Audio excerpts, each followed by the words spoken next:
Welcome to Facts TV News, where everything is true. Body of man found in bushes in Portland. The Portland police are probing the murder of a man whose body was found with multiple gunshot wounds at Foley on Tuesday afternoon. The police have since identified the deceased as Andre Weston. According to the police, persons were playing football at Foley Oval in Port Antonio shortly after 4:30 p.m. when they smelled a foul odor coming from nearby bushes. They reportedly went to investigate and discovered the body and raised an alarm. Upon the arrival of the police, the body was observed lying on its back and was clad in a white merino, black pants, and white socks with what appeared to be gunshot wounds. The police stated that information received indicated that the deceased reportedly suffered from a mental illness and was last seen alive on the afternoon of Sunday, March 12, at the Port Antonio Cemetery by a relative. This is the second murder recorded in Portland since the start of the year. Mentally ill man found dead along Mobius Hip Strip identified. The Montego Bay police in St. James have now identified the man who is believed to be mentally ill, whose body was found with chop wounds along a section of Jamaica Boulevard last Tuesday. He is 22-year-old Russian Belgian, unemployed of Williamsville community in the parish. Reports from the Barnett Street Police are that about 6:30 a.m. on the day in question, a team was on patrol along a section of the Jamaica Boulevard when cops stumbled upon the body of a man. He was discovered lying in blood with what appeared to be multiple chop wounds. Police reject wage offer. Members of the Police Officers Association (POA) has voted anonymously to reject the government's latest wage offer. For an analysis of the package presented at a meeting in the corporate era, the POA members determined that some officers will be worse off than their present situation. Opposition asks Supreme Court to rule on constitutionality of SOEs, says Golden. The opposition has filed an action against the Supreme Court to rule definitively on whether the government's repeated use of SOEs as a criminal fighting tool is constitutional. This was stated on Tuesday by opposition leader Mark Golden as he made his contribution to the 2023-2024 budget debate in the House of Representatives. The announcement came on the same day the government declared another row of SOEs for the parishes of St. James and Clarendon. The opposition last year withdrew its support from the SOEs, severely hobbling the government's use of the emergency measure. While the government is allowed to declare a SOE for an initial 2 weeks, it needs 3/3 vote in both houses of the parliament to have the measure extended beyond initial 14 days and up from to 3 months at a time. While the Andrew Holness-led administration has a supermajority in the House, it is only 13 and 21 members of the Senate, and as such needs the support of one of the 8 opposition senators for SOEs to remain in force.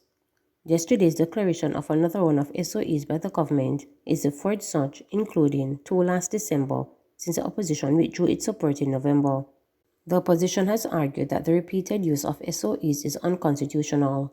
It has also urged that they have become ineffective as crime-fighting measure.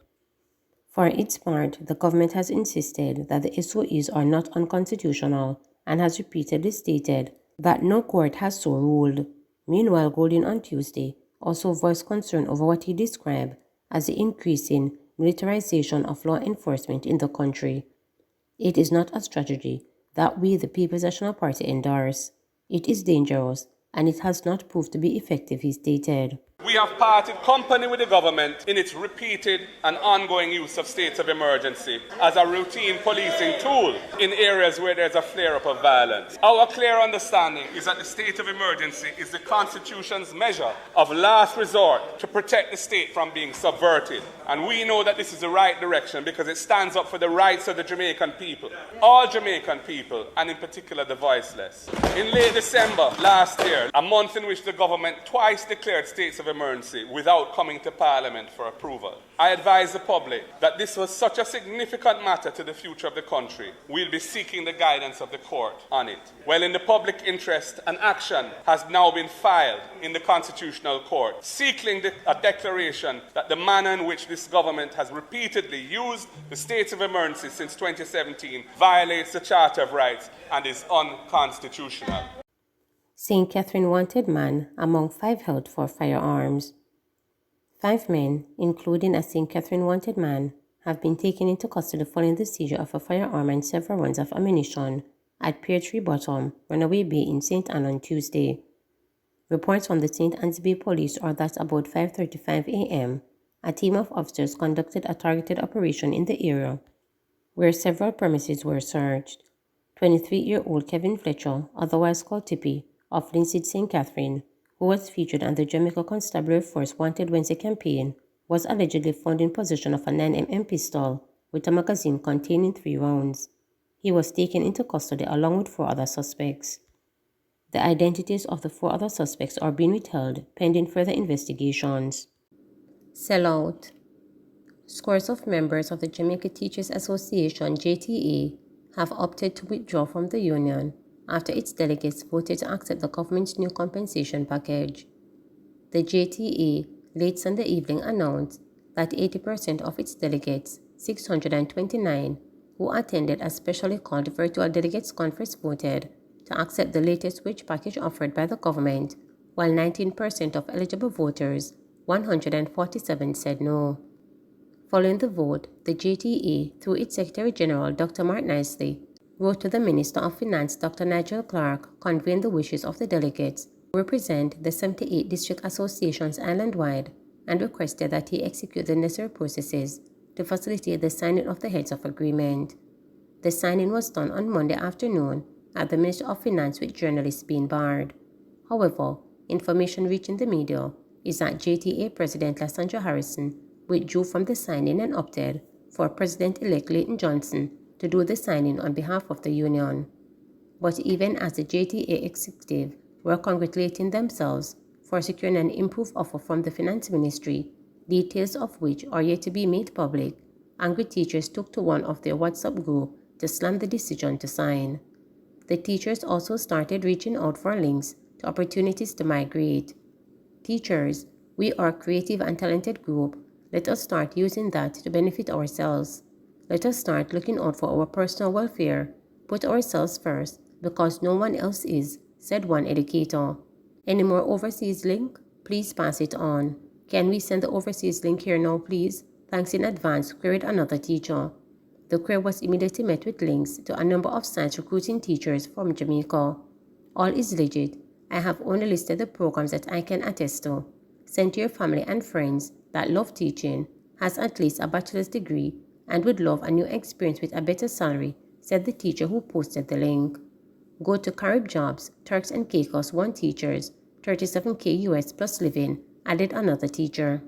As the anger boiled over, one obviously disgruntled teacher posted, "Good day, colleagues. At this point, I am more disappointed and upset with the JTE than I am about the salary negotiations. The truth is, if we had better representation over the years, teachers wouldn't be in this position. It seems as if the JTE's sole purpose is to appease principals and politicians while teachers are pushed in the corner. More than our measly salary and indiscipline from students, a teacher's biggest hurdle is the problem. Most of the time it's administration, yet years after years, we are represented by principals. I personally will be terminating my membership by the end of this week. Teachers deserve a union that represents us, all of us, a union where its leaders aren't easily swayed, a union that doesn't only care about financial gains. Secondly, I am greatly disappointed that while we are all done for the cause, none of all the teachers will benefit in the same way, specifically those who fall below Band 4 for this new wage agreement." The call to abandon the JTA was one that found strong support in the group, with one teacher saying, "We need to meet up at the JTA office and let them see thousands of us decide to withdraw." Another added, "I'm reading all these comments and I'm pretty sure a lot of you teachers will forget all that they're saying right now. Let's see if you can all keep your words now. I know this would have happened from yesterday. The government bought out the JTA long ago and most of the delegates. Guess what? Ministry is going to be pressuring teachers now, starting this week. All I can do is just laugh." As more and more bars were heard at the leadership of the body which represents the majority of the island's more than 20,000 public school teachers, one educator asked, "Can someone remind me how to withdraw my membership from JTA?" The response was quick as another teacher posted the JTA membership cease desist form, which is to be filled out by the teacher opting out of the union.